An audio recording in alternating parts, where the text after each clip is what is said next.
Welcome to the OPEC Monthly Oil Market Report podcast. This podcast was recorded on Wednesday, August the 10th, 2016.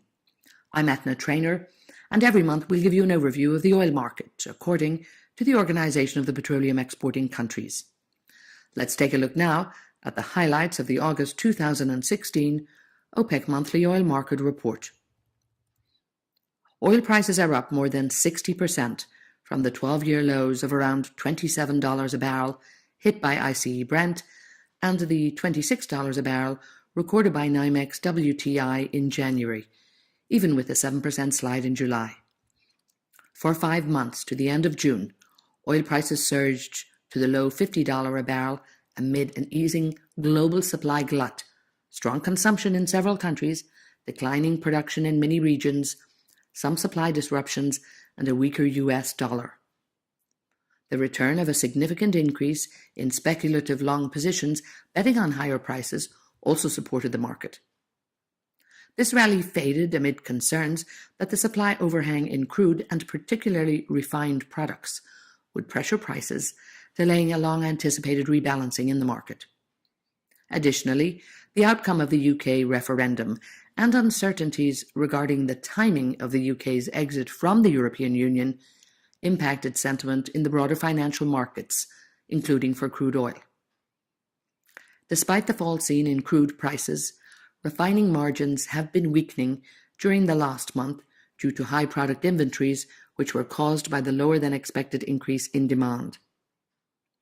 There are lingering concerns that the US and European refiners could cut runs in response to a declining gasoline crack in both regions in a period when summer driving and margins should have been at their highest during the year.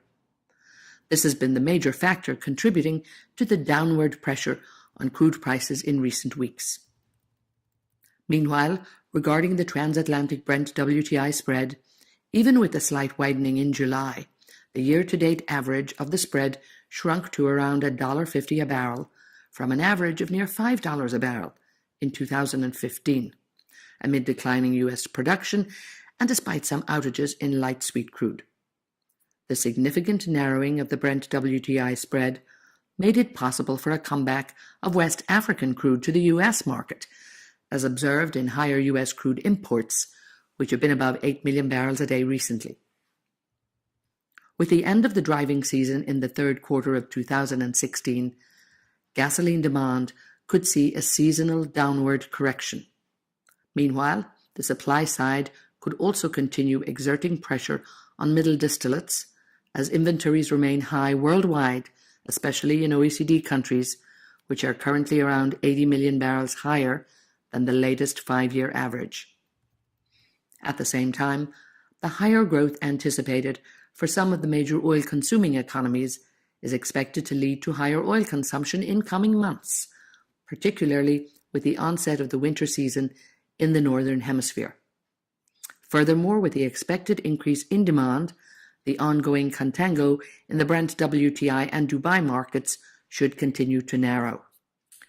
This would reduce the economic incentive to store crude, which has already begun to help ease some of the overhang, which would contribute to the expected rebalancing of the market. This has been the August 2016 OPEC Monthly Oil Market Report podcast, brought to you by Podcast Production Limited. If you found this podcast useful, please register your vote on iTunes. Thank you so much for listening, and goodbye until next month.